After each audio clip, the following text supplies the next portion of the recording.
अस्सलाम वालेकुम, मेरा नाम मुज़फ़्फ़र जमील है और आज मेरे साथ मौजूद है फ़ैसल रज़ाक।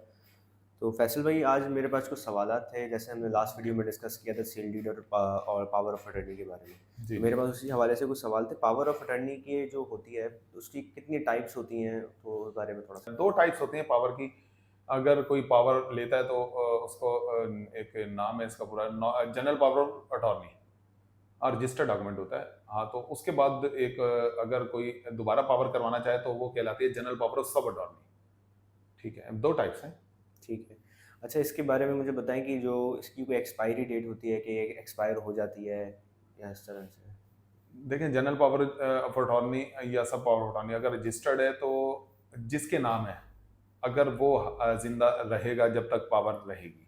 अगर उसका इंतकाल हो जाता है तो पावर खत्म हो जाती है। ठीक है। भाई ये इसकी टाइप्स। अच्छा, रजिस्टर्ड और अनरजिस्टर्ड में क्या डिफ़रेंस है? देखिए registered general power of attorney जब रजिस्टर्ड ऑफिस से हम रजिस्टर्ड कराते हैं वो रजिस्टर्ड डॉक्यूमेंट कहलाता है।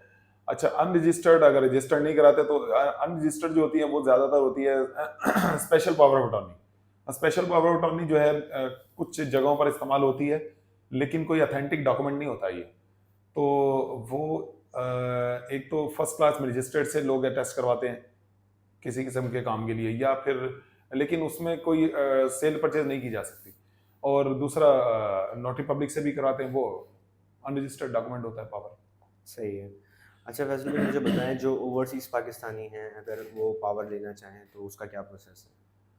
ओवरसीज पाकिस्तानी वो जिस मुल्क में भी हैं वो वहाँ के पाकिस्तान एम्बेसी जाएंगे और वहाँ एक छोटी सी एक फीस होती है वो पे करेंगे और जो जिस तरह की पावर वो देना चाहते हैं वो सेल परचेज की पावर है या किसी किस्म के डॉक्यूमेंट रिसीव करने की पावर है तो वहाँ रजिस्टर्ड होते हैं तो उसकी जो एक म्याद होती है वो 120 डेज है। 120 डेज के अंदर अंदर वो पाकिस्तान आकर उसको जो यूज़ करना है जिस पर्पज़ के लिए उस तरीके से उस पर्पज़ के लिए यूज़ की जाती है। अच्छा फैसल भाई, मैंने ये सुना है कि जो पावर होती है, उसमें मैंने सुना है कि टैक्सेस वगैरह कम लगते हैं, थोड़े चार्जेस इसके कम होते हैं, तो लोग ज़्यादा प्रेफ़र ये करते हैं। तो उसमें आप क्या कहते हैं? देखें जो इन्वेस्टमेंट पॉइंट ऑफ व्यू से प्रॉपर्टी लेता है तो मेरा ख्याल है उसे पावर ही करवानी चाहिए। उसमें पावर जो है उसमें एक एफबीआई टैक्स, टाउन टैक्स या परचेजर के हिसाब से एडवांस टैक्स वो कोई भी टैक्सेस पे नहीं किए जा सकते नहीं किए जाते। तो अगर रहने के लिए कोई प्रॉपर्टी लेता तो वो सेल डीड ही करवाता है तो उसमें सब टैक्सेस पे करने पड़ेंगे। तो पावर का एक फायदा ये है उसमें टैक्सेस पे नहीं करने पड़ते।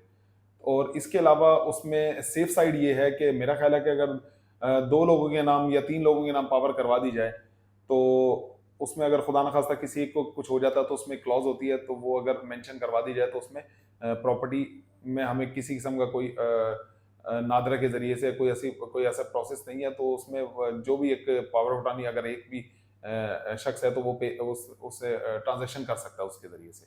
अच्छा फैसल भाई, ये जो आपने अभी बताई चीज़, इसी के हवाले से मुझे एक और सवाल करना है कि इन केस अगर जो पावरी होता है उसकी डेथ हो जाती है, तो जी, जी। उसका फिर आगे क्या क्या कैसे होगा? उसको कैसे कैरी करेंगे हम लोग आगे? देखिए अगर पावर किसी एक के नाम है उसका अगर इंतकाल हो जाता है, देखिए पावर जब भी होती है उसके साथ मेरा ख्याल है कि एक एग्रीमेंट होना जरूरी है, sale agreement full and final का।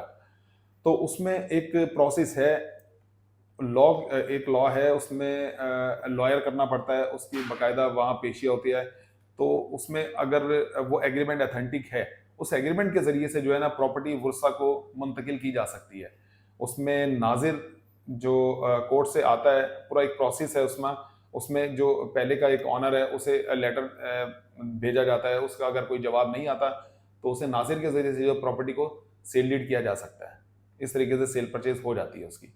After power of attorney. सही हो गया फैसल भाई। अच्छा फैसल भाई, मुझे बताएं कि अगर आपसे रब्ता करना हो या आपसे मिलना हो या आपके ऑफिस विजिट करना हो तो कैसे कर सकते हैं? देखिए मेरा एक ऑफिस है scheme 33 Karachi university housing society CM2 bank Al Habib के बराबर में, Rauf corporation and real estate के नाम से। और एक ऑफिस सुरजानी टाउन में है, KDA flat sector 5E Surjani town scheme 41 shop number 62 Rauf corporation real estate. तो हमसे रब्ता करें, इंशाल्लाह जो भी रहनुमाई होगी इसमें हम करेंगे, डॉक्यूमेंटेशन के हवाले से, सेल परचेज के हवाले से इंशाल्लाह। Thank you Faisal.